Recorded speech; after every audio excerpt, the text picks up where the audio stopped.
నా పేరు ప్రశాంత్, ఎస్ఎఫ్ఐ మహబూబ్నగర్ జిల్లా కార్యదర్శి. తెలంగాణ రాష్ట్ర రాజధాని హైదరాబాద్లో HCU హైదరాబాద్ సెంట్రల్ యూనివర్సిటీ అని చెప్పేసి అక్కడ యూనివర్సిటీ నడుస్తూ ఉంది. ప్రతి సంవత్సరం హైదరాబాద్ సెంట్రల్ యూనివర్సిటీలో విద్యార్థి ఎన్నికలు జరుగుతూ ఉంటాయి. విద్యార్థి ఎన్నికల్లో ప్రతి సంవత్సరం ఎస్ఎఫ్ఐ ప్లాటన్ గెలుస్తూ ఉంది.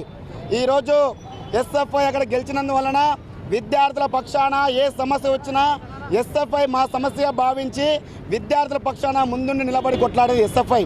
కానీ 2 రోజుల కిందట ఎస్ఎఫ్ఐ అక్కడ నిరసన చేస్తూ ఉంటే అక్కడున్న వీసీ ఈరోజు అక్కడున్న ఎస్ఎఫ్ఐ నాయకులను సస్పెండ్ చేయడం జరుగుతూ ఉంది.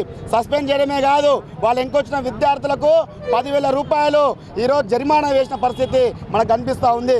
మేము ఒకటే విజ్ఞప్తి చేస్తూ ఉన్నాం, హైదరాబాద్ సెంట్రల్ యూనివర్సిటీలో ఏ సమస్య వచ్చినా విద్యార్థులకు సమస్య వస్తే అది ఎస్ఎఫ్ఐ సమస్యగా భావించి విద్యార్థుల పక్షాన నిలబడేది ఎస్ఎఫ్ఐ అని తెలియజేస్తూ ఉన్నాను. ఈరోజు నిరసన చేస్తారు. ఈ యూనివర్సిటీలో సమస్యలు వస్తే నిరసన చేయొద్దా, ధర్నాలు చేయొద్దా, ప్రశ్నించి అడగొద్దా, అడిగే హక్కులు విద్యార్థి సంఘాలకు ఉంటాయని చెప్పేసుకున్నాగా మేము తెలియజేస్తూ ఉన్నాం. మేము చివరిసారి ఒకటే విజ్ఞప్తి చేస్తూ ఉన్నాం, హైదరాబాద్ సెంట్రల్ యూనివర్సిటీలలో సస్పెండ్ అయిన విద్యార్థులని వెనక్కి తీసుకోవాలి.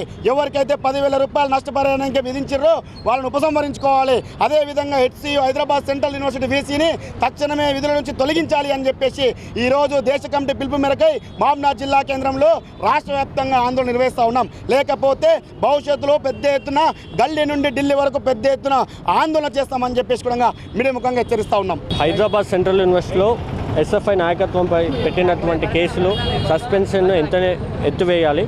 దాంతోపాటు అదేవిధంగా అందులో 5 మందికి 10,000 రూపాయల జరిమానా విధించారు. ఎందుకోసం ఈ యొక్క జరిమానా పెనాల్టీ ప్రకటించిందంటే ప్రధానంగా అక్కడ ప్రతి ఇయర్ సుకూన్ అనే ఒక కార్యక్రమం జరుగుతుంది. ఆ సుకూన్ అనే కార్యక్రమం జరగనీయకుండా వీసీ ఈసారి అడ్డుకున్నాడు. దాన్ని నిరసిస్తూ ఎస్ఎఫ్ఐ నాయకత్వం వీసీ గెస్ట్ హౌస్ ముందు అర్ధరాత్రి 12 నుంచి 3 గంటల ప్రాంతం వరకు అక్కడ ఒక నిరసన తెలిపారు. నిరసన తెలపడం కూడా క్యాంపస్లో నేరమైపోయింది. అలాంటి సందర్భంలో నిరసన తెలిపినందుకే అక్కడ ఉన్నటువంటి నాయకత్వంపై ఈ కేసులు 10,000 జరిమానా విధించారు. దీన్ని భారత విద్యార్థి ఫెడరేషన్ మహబూబ్నగర్ జిల్లా కమిటీ తీవ్రంగా వ్యతిరేకిస్తుంది. ఖచ్చితంగా భవిష్యత్తులో వాళ్ళపైన సస్పెన్షన్ ఎత్తివేయాలి, వాళ్ళని తిరిగి క్యాంపస్లోకి తీసుకోవాలని మేము డిమాండ్ చేస్తున్నాం. ఖచ్చితంగా ఒకవేళ చేయకపోతే ఆందోళన మరింత ఉధృతం చేస్తామని మేము హెచ్చరిస్తాము.